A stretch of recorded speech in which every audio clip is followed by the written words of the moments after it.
Thank you very much, Dr. Ewan. Allow me to say good night to the St. Lucians here. Can I say bonsoir tout le monde?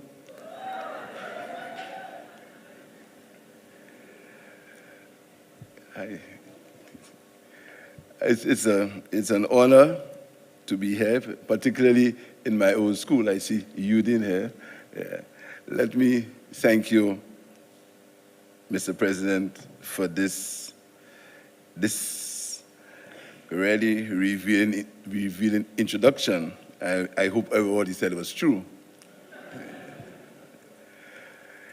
I'm honored and privileged to be invited to deliver this year's Errol Barrow Memorial Lecture. Being asked to follow in the footsteps of people like Dr. Ralph Gonsalves, the late Sir Frank Allen. Incidentally, Frank Allen taught me agricultural economics at Caville. Yeah. Professor Udin Barito, Sir Sridhar Rampal, Honorable Flinders Stewart, Dr. Ralph Gonsalves, Sir George Allen, Jeremy Stephen is indeed a humongous task to undertake. I thank the organizers of the lecture and leadership of the DLP for inviting me to reflect on the rich contribution and legacy of one of the Caribbean's most outstanding sons, the Right Excellent Errol Walton Barrow. It is indeed a singular honor for me to deliver this lecture in honor of a man who helped shape my political evolution and development and belief in Caribbean regionalism. Errol Barrow was a Barbadian by birth, but Caribbean by outlook, and was not constrained by the narrow-mindedness or insularity. He saw himself as a Vincentian or St. Lucian or Trinidadian or Barbadian by birth. In his parting of the ways speech, delivered in the Barbados House of Assembly on January 4th, 1966, 10 months before Barbados proceeded to independence, he boldly said, "I'm a West Indian, and there is no one who is more West Indian by birth or by inclination or by otherwise than I am." His West Indianism was further defined when, in keeping with his wishes, his cremated remains were scattered on Barbados in the waters of the Caribbean Sea, a powerful symbolic gesture of his embrace of a Caribbean identity. If there was any doubt as to the value of his contribution to CARICOM, if there is any questioning of the validity of his naming him a champion of CARICOM, these doubts should be swept away by the realization that his regional integration movement, which he helped initiate, has survived for 50 years. That CARICOM, with all its accomplishments and all its weaknesses, will observe 50 years since its founding is a testament to the aspirations and vision of Errol Barrow and the three other leaders, Eric Williams, Michael Manley, and Forbes Burnham, who signed the CARICOM Treaty on 4th July 1973. That 50 years of Caribbean regional integration through CARICOM is an event to be proud of and to be observed with some pomp and ceremony. It's underscored by the fact that CARICOM is the oldest surviving regional integration movement in the developing world. The importance of this anniversary is further emphasized by the sobering reality that 2022 marked 60 years since the collapse of the first attempt at a regional political union, the West Indies Federation, that lasted only 4 years, from 1958 to 1962. Barrow was obviously annoyed at the failure of the Federation, and he observed that, and I quote, "We would never get together in the West Indies until we fashion something of our own." That's from the parting of the ways speech in 1966. It is believed that Barrow regarded the Federation experiment with a measure of contempt and a convenient colonial contraption designed to give Britain a tighter administrative control over its Caribbean countries than to promote genuine development. After the collapse of the Federation, Errol Barrow pushed in 1965 for the first indigenous Caribbean effort at integration, a regional free trade area. That initiative was based on a threefold belief. There was the unshakable belief that he expressed at the first meeting of heads of government of the Commonwealth Caribbean on 22nd July 1963 in Port of Spain. Namely, first, and I quote, "Regional cooperation is something without which we cannot hope to survive." Secondly, that his fellow Caribbean leaders, like Forbes Burnham of Guyana and Eric Williams of Trinidad and Tobago, still shared this conviction, a conviction that he had first espoused in London as students in the mid-1940s. For it was they who had, and I quote, "staged the first public meeting on Caribbean integration in the United Kingdom, and we followed the biblical injunction by staging that meeting in the Land's Den itself, in the bastion of imperialism, which is described as Trafalgar Square.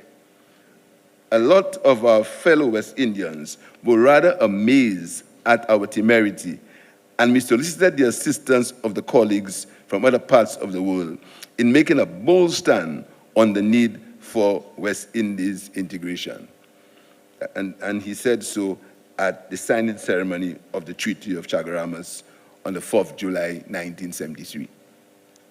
Thirdly, his belief and his faith that the people of the Caribbean could manage their own affairs.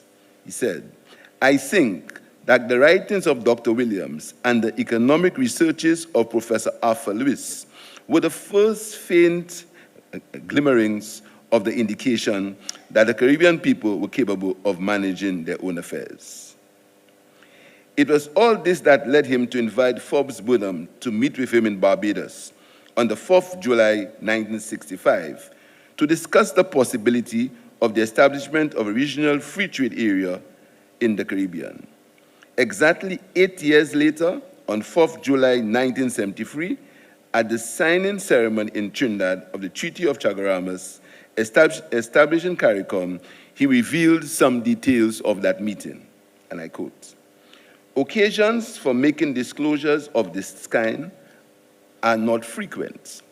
I can disclose that it was on July 4th, 1965, that the Prime Minister of Guyana met with me in Barbados at my invitation to discuss the possibility of establishing a free trade area between our two countries in the first instance, and the rest of the Caribbean at such time as they would be ready to follow our example." Barrow went on, "The letter which I wrote was in my own fine Barbadian hand, which is sometimes ineligible. But apparently, the Prime Minister of Guyana was able to read that letter because of he informs me, his Barbadian ancestry. In that letter, I invited the Prime Minister of Guyana to come to Barbados so that we could hold these discussions." End of quote. These discussions eventually led Barrow, Burnham, and Verboord of Antigua signing on 15 December 1965 the Dickinson Bay Agreement, establishing CARIFTA, a free trade area between the free countries with the provision for other Caribbean countries to join later.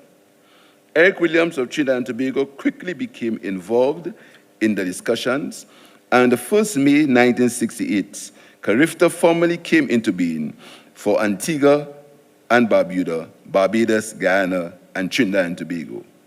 By August 1968, the rest of the Commonwealth Caribbean had joined CARIFTA, the precursor to CARICOM.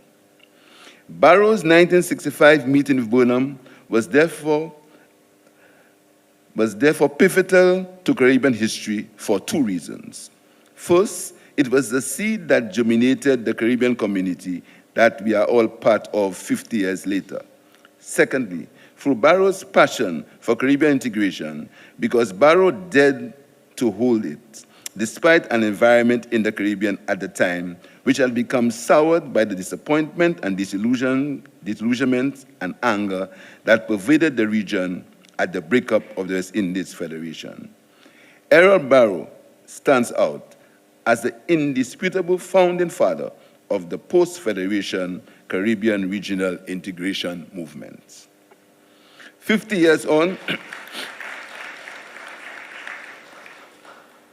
50 years on, we have CARICOM, because the other Caribbean leaders did follow the example set by Byrd, Burnham, Williams, and himself. We have CARICOM because they too came to appreciate and accept Barrow's regional vision. It was a regional vision that Errol Barrow frequently and articulately expressed in a style that only he could. In his address to fellow Caribbean heads of government at the conferences between 1963 and 1986, that style was clear. The various themes that informs this vision, when applied to the reality of CARICOM at this 50th anniversary year, provide, in my opinion, essential guidelines for the direction that CARICOM should be following as it commences its journey into the next 50 years. There are 6 themes I propose to examine. 1, raising the standard of living of the people. For Errol Barrow, the fundamental rationale for Caribbean regional economic integration was that it would improve the living standards of the people of the Caribbean. It was this same concern that drove his social democratic revolution in Barbados. At the third meeting of the heads of government of the Commonwealth Caribbean countries in Georgetown, Guyana, from the 8th to the 10th March 1965, he said, "The British government and peoples outside of our own territories fail to realize and appreciate the importance of regional cooperation, either at an economic or at a political level, for the survival and the improvement of the standards of living of the people, over whose destinies we have the good fortune to preside. Therefore, the ultimate objective of any meeting of this kind must be that we intend to improve the living standards of the people of these territories and to afford them the equality of opportunity which by birth and status they are deprived of." End of quote. And at the signing ceremony of the Treaty of Chaguaramas on 4th July 1973, he reminded the audience that the activism of the Indian Students' Union in London in the 1940s was to, and I quote, "protest against conditions in the West Indies, and indeed supporting our comrades from Africa and other parts of the colonial empire in the protests against the conditions under which our people suffered." Regional economic integration was one of the vehicles to raise the standards, the living standards of the people. Free trade and a common market were to be the cornerstone of the second phase of the regional integration movement launched in 1973 as CARICOM, the Caribbean Community and Common Markets. Free trade within a common external tariff was supposed to produce positive economic growth among participating countries, and according to Barrow, the common market should provide an opportunity for our industrial and agricultural sectors to leap forward. With the necessary determination, the region's economy can become vibrant within a relatively short period of time. I said so in a statement to the House of Assembly on the establishment of the Caribbean Community, 19th June 1973. It is fair to say that in the early years of the economic integration process, interregional trade grew significantly, then tapered and stabilized by the end of the first 40 years of integration. However, it remains limited when placed in the context of total exports, as the bulk of the region's trade is still with the rest of the world. Interregional trade, which over the years has been dominated by Trinidad and Tobago, has still not grown to the extent that would dramatically spur economic development in the region. It is for this reason that Secretary General of CARICOM, Dr. Carla Barnett, at the 43rd Intersessional Summit of CARICOM in March 2022 in Belize, urged member states to improve on regional trade. And I quote, "Let us set a target to lift interregional trade out of the doldrums of 16 to 18% of our total trade to 25% by 2025. In November 2022, at the 55th meeting of COTED, Dr. Barnett again said, "Integration is a critical platform for improvement in our trade performances, and it is trade performances that will drive the economic growth that we need. If free trade, therefore, is to be a more significant stimulant to economic development throughout the region, and therefore positively impact the lives and living standards of the peoples of the region, then in the decades ahead, CARICOM member states must make a concerted effort to dramatically increase trade by removing the outmoded barriers that still encumber genuine free trade.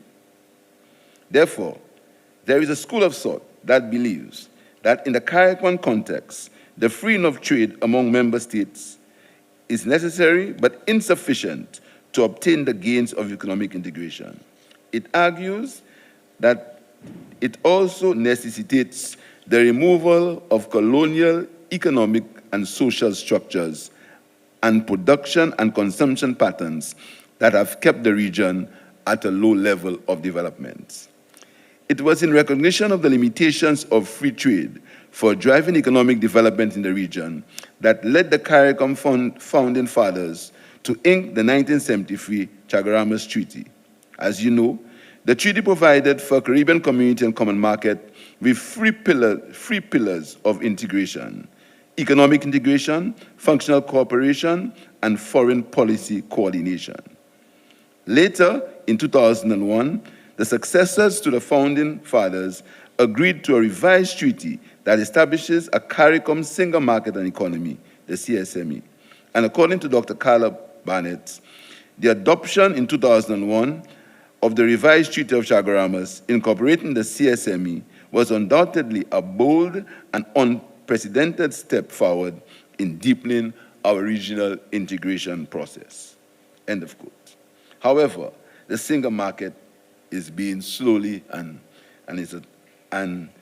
is slowly being implemented, well past its initial target date of 2008. A CARICOM strategic plan for 2015 and 2019 reports that there was only a 64% level of implementation of the CSME. The actions that have to be taken to put the components of the single market in place have to be taken by the governments of each member state, and there lies the problem. Governments have not been moving fast enough to give national effect to the regional decisions of the CSME. We must give priority to the realization of the single market in the shortest possible time frame. It is clear that if CARICOM is to deliver on raising the standards of living of its people, as Errol Barrow had hoped, the deepening of the regional integration for the CSME must proceed at 50 times the pace of integration during the next 50 years. We must revisit with some urgency the agreement for a single economy whose attainment is now a goal on a distant horizon. One of the key tenets of the CARICOM single economy was monetary integration, which would involve, among other things, the creation of a single currency among member states. Several attempts of this have failed over the years. It is instructive that the Eastern Caribbean Central Bank, the ECCB, for which I'm chairman of the Monetary Council, launched its 40th anniversary celebrations last night in St. Kitts. The ECCB is evidence that a single currency is possible where there is the will and the discipline to give up a little sovereignty, in that case, monetary policy, for the benefit of all. In this 50th anniversary year of CARICOM, regional integration, it is time to make the effort once again. For in addition to its economic benefits for the region, It would give Caribbean people tangible proof of the benefits of regional integration. It is not beyond us, the successors of Errol Barrow, Eric Williams, Forbes Burnham, and Michael Manley, and inheritors of the legacy of the region's only Nobel laureate for economics, Sir Arthur Lewis. It would be remiss of me if, in examining CARICOM's record of raising the standard of living of the peoples of the region, I did not refer to the functional cooperation in CARICOM, for which member states pool their resources to deliver critical social services to the people, from cooperation in education, in health, statistics, tourism, export promotion, development of standards, public service management, culture, broadcasting and information, among other functional cooperation areas, has been a successful pillar of CARICOM's regional integration. And through well-known institutions like this CXC, the University of the West Indies, and Errol Barrow was one of the prime movers behind the creation of the Cave Hill campus. CDMA, CAFA, the CTO,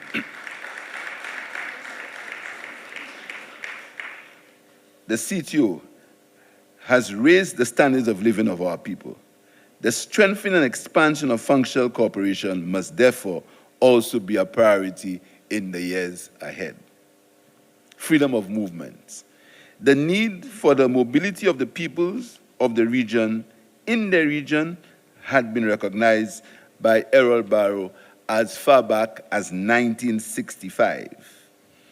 At the third meeting of the heads of government of the core of Caribbean countries in Georgetown, Guyana, he said, and I quote, "It is only in the field of cricket that the West Indian is able to contend as a man, to give full expression to his individuality.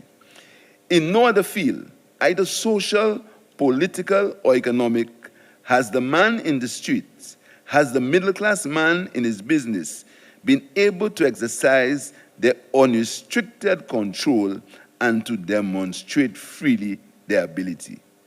What we have to do, therefore, is to translate from the field of cricket to the economic and social level of these islands the same freedom of movement, not only in the geographic sense, because as I explained yesterday, we have already transferred too many of our people with initiative to the UK, the USA, Panama, and British Guyana.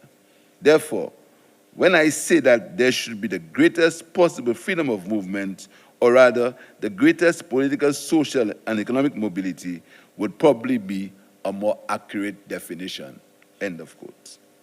40 years later, CARICOM leaders recognized the need for freedom of movement within the community in the revision of the Treaty of Chaguaramas to allow for the establishment of the CSME.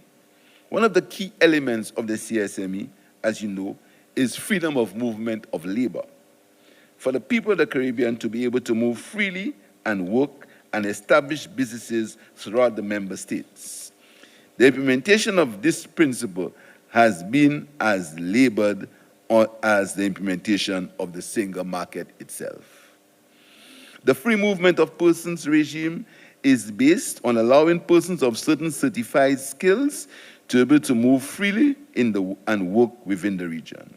In 2006, the CARICOM heads first designated 5 categories of persons who would qualify for free movement. And over the years, this has been expanded to 12 as of 2022. Despite this phased approach, freedom of movement has faced difficulties as the necessary national legislation and an administrative framework to give effect to the principle has run into delays in several member states.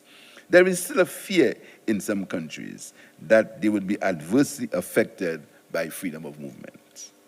In October 2011, here in Barbados, at the David Thompson Memorial Lecture, the Prime Minister of Dominica, the Honorable Roosevelt Skerrit, addressed this apprehension, and I quote, "The community is losing its skills to the rest of the world and is in a global competition for scarce skills. Member states should not continue to hold on to the unreasonable fears or hostility towards other CARICOM nationals. The statistics reveal an unexpected picture. A comprehensive migration and free movement study conducted by the CARICOM Secretariat in the period June 2009 to June 2010 showed that approximately 4,500 persons moved through the skills regime in the period 1997 to June 2010. In spite of these low figures, there are persistent rumors that countries are being flooded by CARICOM nationals. The same study provided that in the period 2000 to June 2010, an estimated 85,000 work permits were issued by member states, of which 63,750 were issued to nationals of third countries. By third countries, we mean nationals who are not CARICOM citizens. These findings clearly highlight that the main movers in our community in the past decade have been non-CARICOM nationals. So foreign nationals are finding and creating job opportunities for themselves in our region, while our CARICOM citizens do not appear to be taking full advantage of the opportunities open to them in this regard. End of quote. In 2019, a study by the International Organization for Migration found that Trinidad and Tobago and Guyana were the two countries sending the greatest number of intra-regional migrants. Simultaneously, Trinidad and Tobago also figured among the top two receivers, with Barbados, of CARICOM nationals. In 2017, 71% of the skills certificates issued were for university graduates, followed by holders of associate degrees with almost 11%. That study concluded the CARICOM and OECS free movement regimes expand the avenues that allow people to move, facilitating greater opportunity to travel, seek employment, access social services, and establish businesses. Available data suggests that although within these regions, some countries utilize the free movement provisions more than others. In fact, the application of such provisions has manifested in a gradual increase in interregional mobility rather than in large migration movements. End of quote. In March 2022, in responding in the Trinidad and Tobago Senate to opposition criticisms of the Immigration, Caribbean Community Skilled Nationals Amendment Bill 2022, Trinidad and Tobago Foreign and CARICOM Affairs Minister, Dr. Amory Brown, pointed out the benefits to the country. And he said, our nationals have been benefiting under the categories of skilled workers identified by the CSME. These categories include musicians, media workers, sports people, and registered nurses. When the bill is proclaimed, Trinidad and Tobago nationals will be able to access 10 categories of skilled workers for free movements. 442 workers and 417 spouses of workers came to this country between 2017 and this year. In 2018, CARICOM leaders agreed that the free movement of skilled workers was to be achieved within 3 years to 2021. While there is now agreement to provide for free movement of 12 categories of workers, including agricultural workers, we are now in 2023, 2 years past the deadline, and 2023 is the 50th anniversary of CARICOM. So after 50 years of regional integration, it is time that CARICOM adopts the Errol Barrow's position, that there should be the greatest possible freedom of movement. Essentially, the requirement for freedom of movement of persons within the community should simply be proof that the person is a CARICOM national, a passport, or national ID card. This is already successfully taking place within the OECS Economic Union, whose members make up half of CARICOM. It can happen now within CARICOM.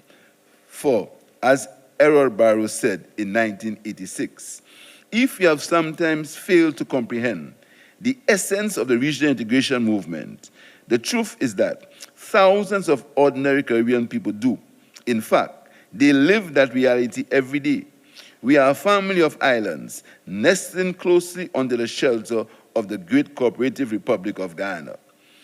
And this fact of regional togetherness is lived every day by ordinary West Indian men and women in their comings and goings, the small traders, and some not so small, who move from Jamaica to Haiti, or what I believe is their legitimate business. The same with Grenada, Trinidad, Barbados, and St. Lucia and Dominica.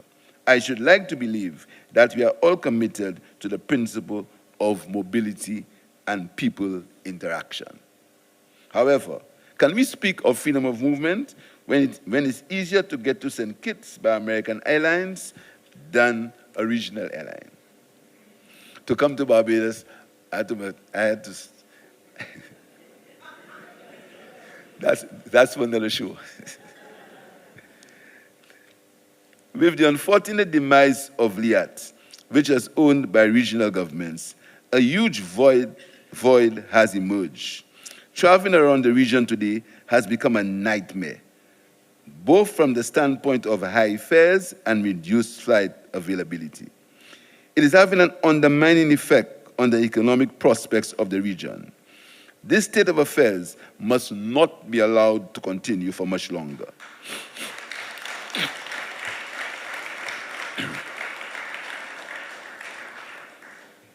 It must be fixed as a matter of urgency.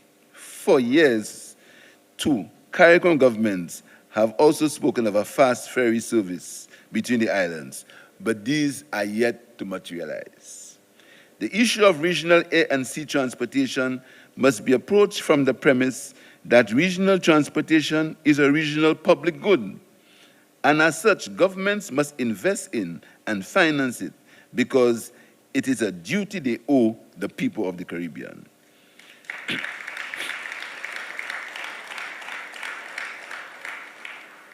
Regional integration in the Caribbean will never be effective if the people cannot and do not have the means and the systems to move freely between the islands and to easily communicate between themselves and share their ambitions and their experiences with each other. How can we be serious about building a vibrant regional community and single market if the people who are the main participants cannot get around the region freely and affordably? Let us therefore no longer circumcise their mobility and the interaction, and let CARICOM grow on the freedom of our people to interact, to work, live, and enjoy their lives together. The food crisis. In what was to be his final address at the CARICOM Heads of Government meeting on 4th July 1987, Errol Barrow identified two weaknesses of the Caribbean community, which are still with us today and which must be resolved. If the community is to meaningfully exist for another 50 years, one was the food crisis, and he attributed his identification to the Prime Minister of Trinidad and Tobago at the time, Dr. Eric Williams, and I quote, "I should like to recall a voice and a great mentor who has never been without ideas about this danger and who tried to reverse the suicidal tendency which pervaded all our history. Dr. Eric Williams will have to be heard again and again.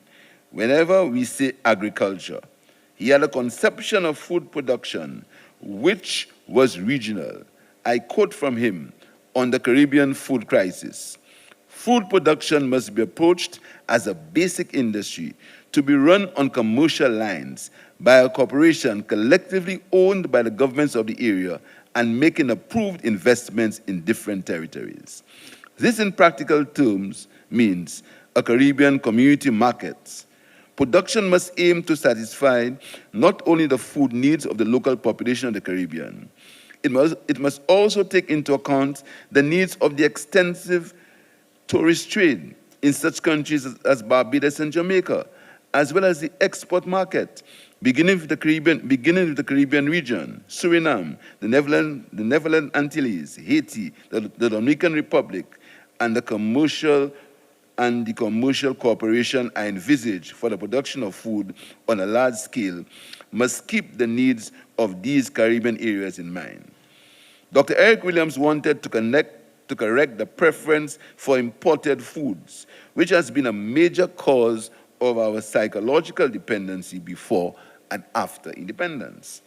And he wanted to help make agriculture a respected occupation because we needed it to make food production a respected industry, because we cannot survive without it, and because it also required gifts of intellect and high technical competence, end of quote. I have quoted extensively from Errol Barrow's observations on the food crisis because it is as relevant today as it was then. And some would say it is even more relevant today because since that time, we in CARICOM have failed to diminish, much less solve that crisis. In 1976, CARICOM established the Caribbean Food Corporation, the CFC, as a commercially oriented organization whose mandate was to provide the production and marketing for a 1975 regional food plan. It was to promote and finance viable agribusinesses in the Caribbean. By 1999, the CFC was no longer viable and had ceased to exist. Today, CARICOM countries import US $6 billion worth of food every year to feed their people and visitors in their vital tourism industries. According to the World Bank, 80 to 90% of all the food consumed in the region comes from abroad. Only Haiti, Guyana, and Belize produce more than 50% of their own food. What is even more dire is that 40% of the English-speaking Caribbean is food insecure. A CARICOM survey in 2022 found food consumption and diets were deteriorating for 25% of the people. 25% of the respondents eating less preferred foods, 30% skipping meals or eating less than usual, and 5% going an entire day without eating in the week leading up to the survey. It is estimated that there are 2.7 million food insecure persons in the English-speaking Caribbean. And with food prices continuing to skyrocket from global inflation, fueled by the COVID-19 pandemic and the Russia-Ukraine war, the food crisis in the region, more than anything else, is the most serious challenge facing CARICOM today and will continue to be if something is not done in the decades ahead. Heads of government have recognized this, and it is recalled that last year, CARICOM held two major agri-investment forums, one in May in Guyana and in August in Trinidad and Tobago, to examine transforming regional agriculture through innovation and investment. It is noteworthy that the majority of heads of government attended. The food crisis in the region demands urgent and immediate action. The heads of government have agreed to increase food production by 25% by 2025. We have the land to do this. In Guyana, Belize, Suriname, and Jamaica, we have vast acreages of fertile, uncultivated land. Can the capital be mobilized to develop these lands? The regional private sector must be seized of these opportunities and act on them. We must therefore move quickly to remove whatever tariff and non-tariff barriers that are still impeding regional trade in regionally produced agricultural products. We must act rapidly to correct the inadequate regional transportation network so there can be a viable means of moving food across the region. What is perhaps most critical in addressing the food crisis in CARICOM is the need to radically change the pattern of our food consumption in the region. As I've constantly said in my country, St. Lucia, in the past year, sometimes ridiculed for it, we need to eat what we grow and grow what we eat. It was something that both Errol Barrow and Eric Williams urged in 1986. And I quote, Dr. Eric Williams wanted to help put an end to the insults he heard school children exchanging about their past.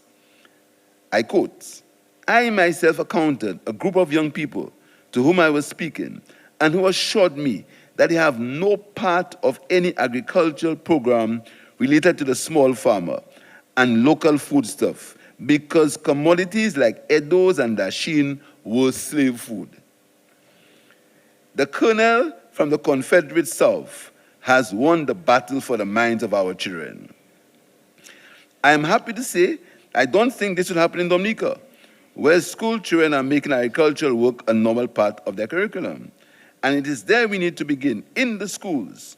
If we are going to correct this hostility directed towards the production of the food, which is the very fuel of our existence, and if we are going to help another generation to understand, while self-sufficiently may be one of the greatest forces of resistance to any form of external penetration. End of quote. That is an address to the CARICOM Heads of Government Conference, 3rd July 1986 in Georgetown, Guyana. The second weakness in CARICOM that Errol Barrow identified in 1986 was communication. And he said, "What is the source of our failure? I should like to share some of my own misgivings. The first has to do with communication and the ways in which we communicate. For many of our people, the regional movement has come to mean matters which relate exclusively to trade. Who will buy my shirts and on what conditions? Whose markets will open up for my pepper sauce, my gova jelly? Who will buy my white sand and who will buy my gray sand? These are realistic questions, but we have made them the exclusive justification of our being together. And this has been a grave shortcoming.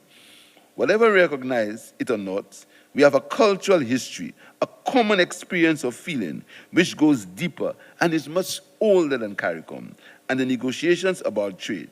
We have not been able to communicate the essence and the cultural infrastructure of the regional integration movement." Barrow, 4th July 1986. He went on to call on every institution and organization to accept the challenge of communicating that the region is a larger concept than trade. It's a challenge that CARICOM itself has not properly answered or fulfilled 26 years later after Barrow issued it. Only last September, at a lecture in Barbados, the Secretary General of CARICOM, Dr. Carla Bennett, admitted that, and I quote, "Our inability to effectively communicate and secure broad-based buy-in for the initiatives comprising the program of work for implementing the CSME. More particularly, we have not adequately articulated our successes as a regional integration movement in a manner which motivates the demand by ordinary citizens of the community for continued national implementation of regional decisions. It is true," end of quote, "it is true that we have not made the people of the region feel the importance of CARICOM to them. Let us ask ourselves, how many take an interest in our meetings of heads of governments? Will they miss these meetings if they are not held? Will they even be aware if these meetings fail to take place? The contemporary revolution in communications, the advent of social media, for example, has made it easier to communicate, and we must capitalize on this. More resources are required for extensive communication to the people on a daily basis. But that should not be the responsibility of the CARICOM Secretariat only. The private sector has a major role to play in this also.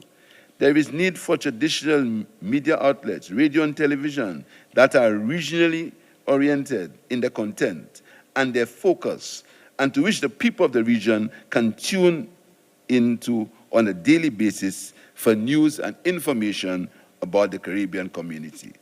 One recalls the popular Radio Antilles, based in Montserrat, with finance from a German producer.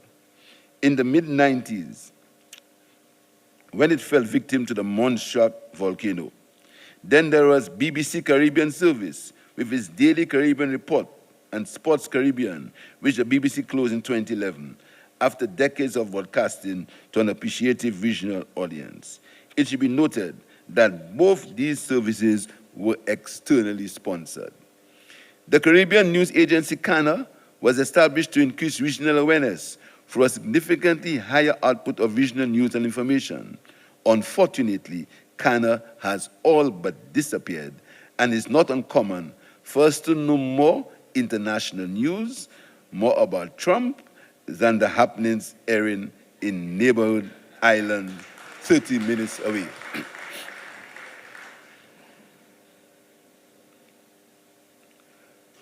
When the BBC Caribbean service ceased in 2011, the Association of Caribbean Media Workers, ACM, concerned by the loss, issued a call which is yet to be answered. And I quote, "The Caribbean needs a distinctive service of high-quality news and information that is collected, distilled, and explained by some of its veteran journalists, and not a hodgepodge of duplicated copy from national media houses. Let it not be said that at a moment of adversity, the Caribbean media failed to shed consideration and looked at profit instead to create a trustworthy source of news and information. They have failed, and so the Caribbean private sector and government should collaborate to reverse it so as to ensure that the reality of integration must become, in the words of Errol Barrow, an essential part of the consciousness of the population." Foreign policy.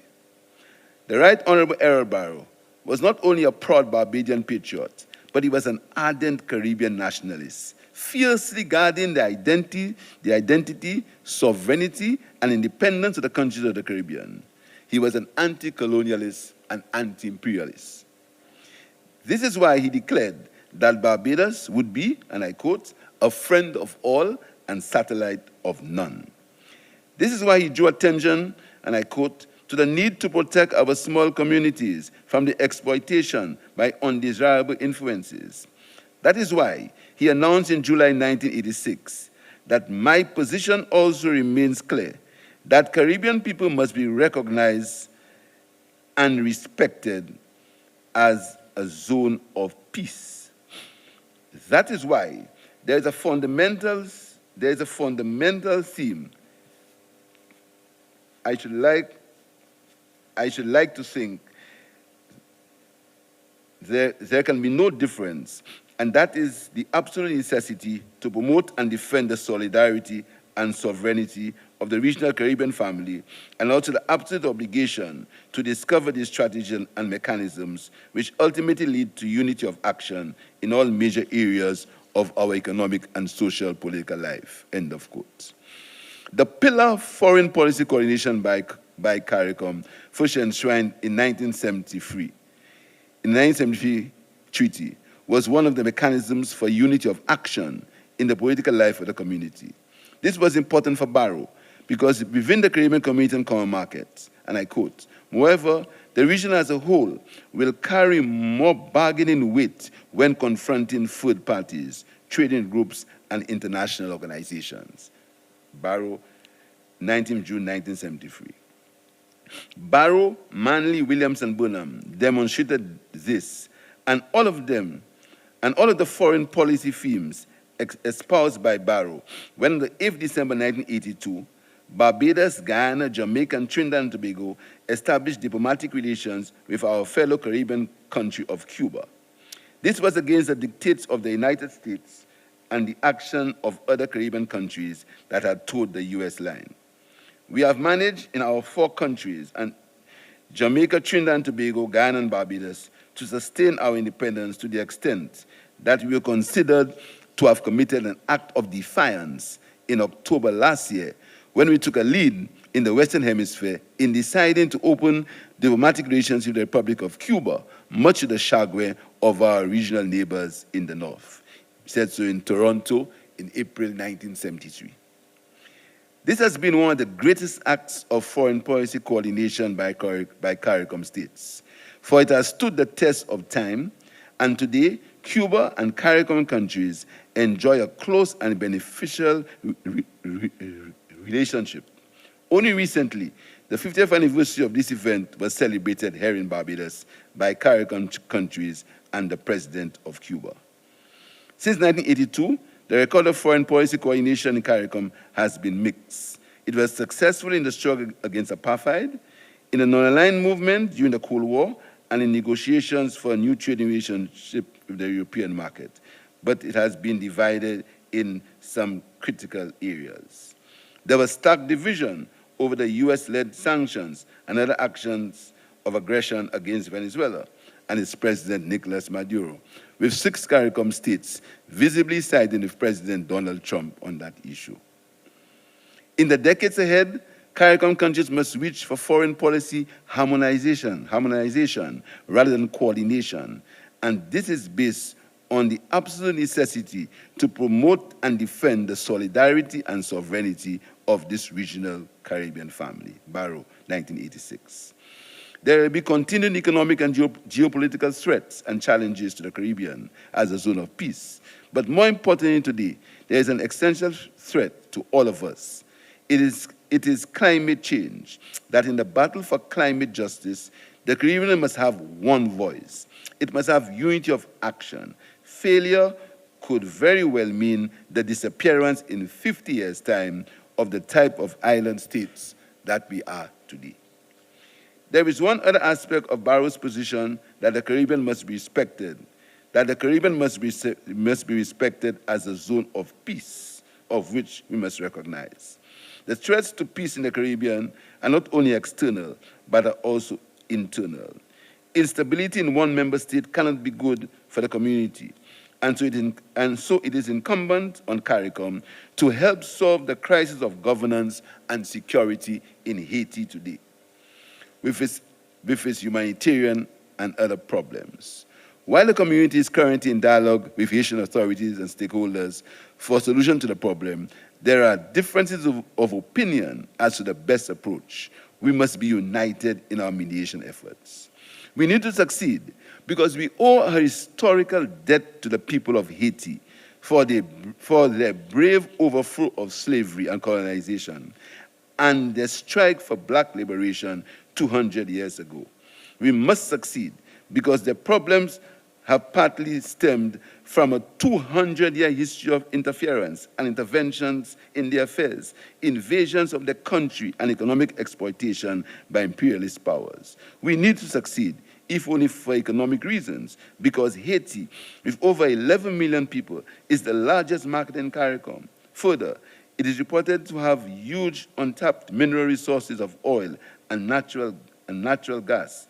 After South Africa, the second largest deposits of the rare metal iridium, gold, an estimated US 20 billion, copper, silver, and marble. The initiative to ensure that Haiti is a fully functional member of CARICOM must be a top priority for the community.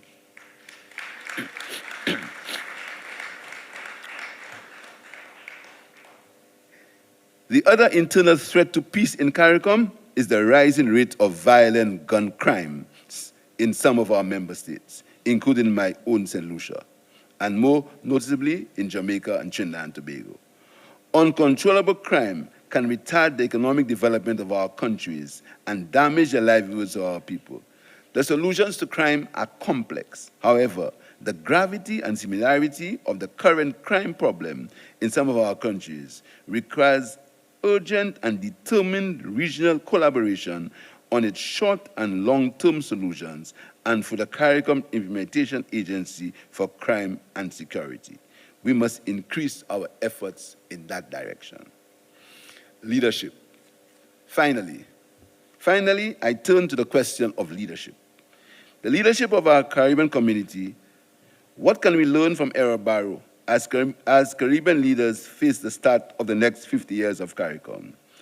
It is universally accepted that one of the major reasons for the slow progress of regional integration in the Caribbean, despite its 50-year history, is the failure of the heads of government to implement the decisions that they have taken to further the integration process.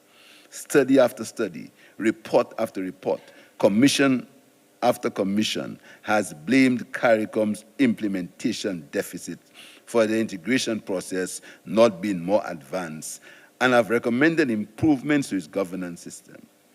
The current leadership of CARICOM has accepted this and has agreed to the latest recommendation in that regard. they have adopted the Protocol of Enhanced Cooperation, whereby a subgroup of countries can proceed to implement regional decisions at a faster pace, while others who are not yet ready can do so when they are able to. This approach was what Errol Barrow suggested when he proposed the idea of CARIFTA to Forbes Burnham in July 1965. Heads of government have also agreed to meet more frequently by holding 6 meetings annually, virtually and in person. This is moving in the right direction, but I believe that today's leaders will be even better placed to chart the way forward if we adopt the attitudes and perspectives of regional integration that leaders like Barrow exhibited and that have brought us 50 years of regional integration. First, Errol Barrow was very frank in his discussions with leaders of the other regional governments as to the state of regional integration and what was required for it. In his address to the first meeting of heads of government of Commonwealth Caribbean countries in Port of Spain on July 22nd, 1963, just 1 year after the breakup of the Federation, he did not hesitate to convey the feelings of other Eastern Caribbean leaders who were not at the meeting and his own disappointment at what had transpired. And I quote, "In this singular capacity, therefore, my reception of this invitation has been one of satisfaction that after a short period of 20 years, the dim light of revelation of the benefits of regional cooperation has dawned upon leaders of our newly independent neighbors and friends in Jamaica and Trinidad. The reception by others not involved in these talks has been one of looking back in anger to the failures of past attempts to bring together and keep together the long-suffering peoples of the British Caribbean, an objective from which we alone have never turned aside and towards which we are even now relentlessly working. We have continued to struggle to make one of many, whilst others have succeeded only in making many of one." The last line was surely a dig at both Jamaica and Trinidad. Jamaica, which had abandoned federation, first to become independent, and Trinidad, whose Prime Minister Eric Williams had famously said after Jamaica's departure from the 10-member federation that 1 from 10 leaves 0. Barrow went on to say, "The first commitment of the people of Barbados is association with our fellow men, and governments in Eastern Caribbean, so disdained because of their size, dismissed as insignificant by journalistic phrases like Liquor 8 or Liquor 7, reviled because of their low income structures, are likely to be a drain on the economies of their more powerful neighbors, and discarded on the rubbish heap of colonialism. It is not surprising to this extent of disillusionment that they should view with suspicion any attempt to gain entry into their markets on the pretext of economic cooperation without the created liabilities attendant upon a complete federal system." End of quote. Secondly, Barrow was bold. With the waters of the Caribbean Sea still awash with the fallout and rancor from the breakup of the Federation, he dared to invite Burnham of Guyana to discuss the launching of a free trade area while still railing against those whom he considered had failed the Federation. CARICOM leaders today must be just as bold in the decision-making and the actions on integration. Thirdly, Errol Barrow was an integrationist to the bone, and he approached the task of regional integration not as Prime Minister, whose business was to demonstrate the fact of being Prime Minister, but he did so as a Caribbean citizen who put the region first. And he was not the only one doing so, as he explained in the inauguration of CARICOM on 4th July 1973 at Chagaramas. To me, this is the end of a long journey. Neither one of us, either the Prime Minister of Jamaica, the Prime Minister of Guyana, or I, had any ambitions to be prime ministers. We had ambitions at that time to see the Caribbean integrated. Today, I heard a young aspiring political contender stating that they want to be prime ministers, as if being a prime minister is like taking an examination And once you achieve the pass mark, you are automatically a prime minister. I can now see that, remembering what took place in Kingston, Jamaica, none of the four of us set out to be prime ministers. The distinguished Prime Minister of Trinidad and Tobago did not even want to be a politician. End of quote. In the business of CARICOM regional integration, those honorable gentlemen were integrationists and people first, and prime ministers after. As CARICOM ends the first 50 years of regional integration, I urge all of us, leaders and citizens alike, to adopt the approach of Errol Barrow and the other leaders that in this journey, the only goal must be to see the Caribbean fully integrated so that in 50 years' time, CARICOM will not have gone, but CARICOM would have become not a community of states, but a truly integrated community of the peoples of the Caribbean, economically prosperous, socially advanced, culturally confident, and proudly independent. I thank you.